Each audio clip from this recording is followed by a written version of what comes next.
Hello everyone, this is Nancy Drew 365 here. I'm giving you another update quickly before I get to the main subject matter of this video. First of all, quick question that someone wanted to ask me. When I was talking about what I got for a birthday present, I said that I received a Batman comic and they were wondering which one it was. And it was this one. It was called The Killing Joke. And I think the reason why my friend bought me this was because, if you can see right here, there's a quote from Tim Burton, and he says, "I loved The Killing Joke, it's my favourite, it's the first comic I ever loved," so I think that's why she bought me that particular one. And, but no, it was a very enjoyable comic book. I had a lot of fun reading it, and, well, the design and the visual thing, they were very good, so I would definitely recommend it for Batman fans or Tim Burton fans, or comic book fans really. And the most important thing I would like to announce is that my The Films of Tim Burton documentary is finished! It is up on YouTube now in part 1 and part 2. It's in 2 parts. They are quite long, but you know, obviously I had to go through each one of his films and review them pretty much. So so they're out now. So go to my channel and you will see them right there. And hopefully, I hope that you really enjoy them.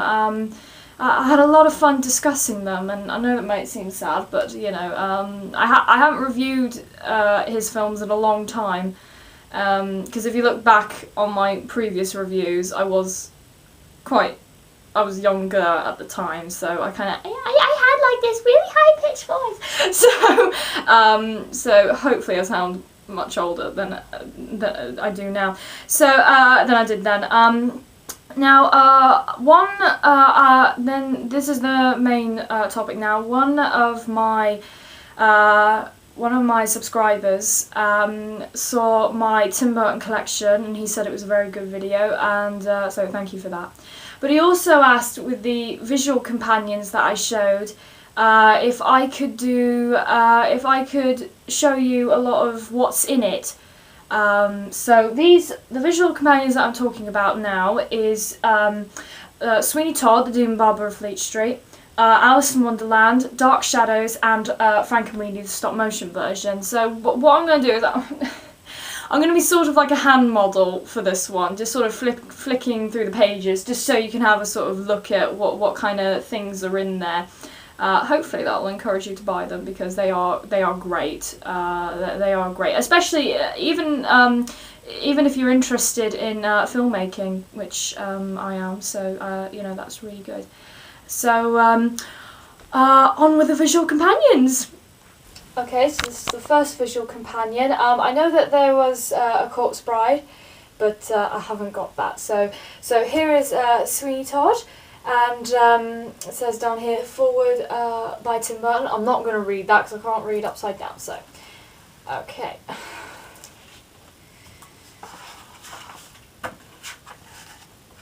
Oh, it's going to be hard. So of course, like all Tim Burton books, you have to have some of his artwork involved.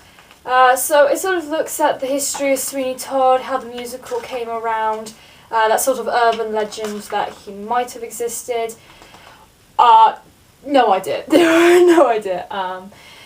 And of course it goes into casting. So of course we start with Johnny Depp, then we go into Helen Bonham Carter, of course. Yes, learning about the audition process for Mrs. Lovett, that was quite interesting, you know. And I must say, I really love Colleen Atwood's drawings as well. I mean, I love her sketches. I think they're brilliant. And of course, it goes on to the supporting cast, like Alan Rickman and Sacha Baron Cohen. I love the cast. These actors were really great. And of course, well, how can you not talk about Sweeney Todd without the music?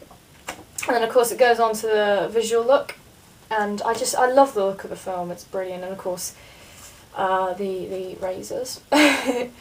And at the back we have lyrics with some other photos as well. Lyrics from the movie. So if you want to learn the lyrics, that's probably your best bet. along with some more drawings and photos and pretty much behind the scene footage. So that is Sweeney Todd and the Demon Barber of Fleet Street. Okay, the second one is Tim Burton's Alice in Wonderland, and so as you can probably tell, this one's going to be mostly filled with a lot of like green screen pictures. So we've got a forward by Tim Burton, of course, with a signature at the bottom. And of course, obviously it goes to the history of Alice in Wonderland, how the book came around, and so these are the kind of pictures that we get. I think looking at it, yeah, we're at the voices at the moment, so well, with Sound of the Creatures, that's really enjoyable. I love looking at how like how Alice like changed sizes. I really like looking at that, and of course the artwork I think is brilliant. And of course we do have artwork by Tim Burton, of course.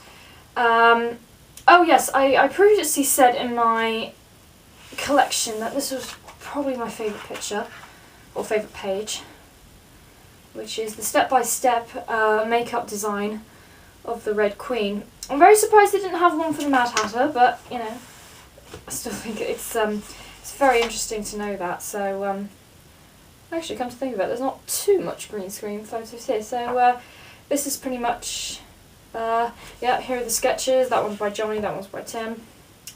So it's really enjoyable. It's mostly a lot of information about like sort of you know, how to convert like using green screens and things like that. So obviously, you know, here is the hat when she's very small.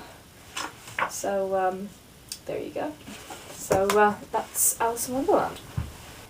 This is probably my favourite of the visual companions, which is the Dark Shadows one, and I will explain why in a minute. So we've got forward by Johnny Depp and Tim Burton, because of course they both grew up watching the show, so that's very interesting.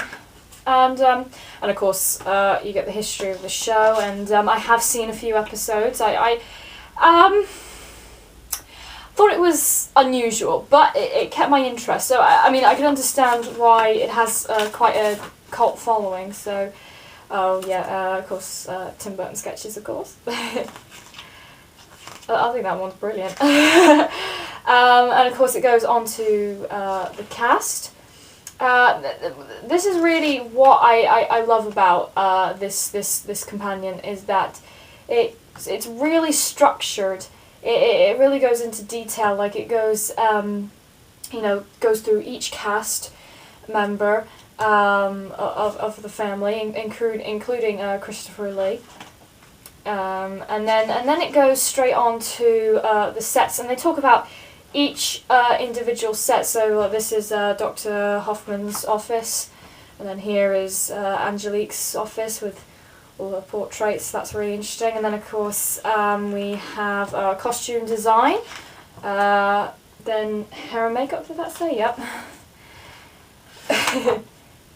Then I love this picture. I really like that one. And of course, like that happening with Alice Cooper, it goes on to photography, and then some special effects and stunts, as it says right there. So yeah, I think the thing that I really like about this one is that it's very structured, and you know, it even goes into editing. And of course, I love this sketch of Tim's. That was a really good one, and I like this this painting that they did. So it's the fact that it's very well structured. So if you're like interested in a particular thing, you know, such as the score or editing, you know, you can find it a lot easier. So so yeah, I would this is really worth recommending, Dark Shadows. So there it is. And the final companion that I have is the Frankenweenie, the stop motion version. This is a definite recommendation for anyone who's interested in animation, particularly in stop motion. And I do realise that there's also a sort of like a visual companion, sort of dedicated to Ray Harryhausen. I have heard of that, and I will buy it when I get the chance. So here we go. And of course, it's really nice that a lot of the photos are in black and white, but there are some in colour. So, you know, so just looking at, you know, how each of these puppets are made, I think it's wonderful. Looking at the details, and of course, like, you know, go from, you know, this is what I like about, particularly with Tim Burton's stop motion films, is that, you know, you can tell they started out as a sketch and onto a puppet. I've said this in my documentary a couple of times, but I think you get the picture. So it goes through each of the characters. So yeah, I would say this one is well structured as well. So, you know, that's really good as well. Which was the one that I really liked? I think it was just looking at how big these sets are, actually, because I always look at, because in the past I always thought that, you know, stop motion things were just very, very small, but actually if you look at the sets, they're pretty big. And I went to the exhibition in London in 2012, and the puppets were quite tall. I can't remember how, but they were taller than I thought. I thought they were going to be like sort of like miniature doll kind of things, but no. And of course it goes to the voice acting. And I love the voice acting in this one. And of course, like, it goes into storyboards, which is obviously used in animation. And of course, they go on talking about the score from Danny Elfman. I think it's a brilliant score. So yeah, particularly if you are interested in stop motion and in animation, I think this is really, you get quite a lot of knowledge from this one. So I think it's really worth it if anyone's interested in that field. So this is Frankenweenie.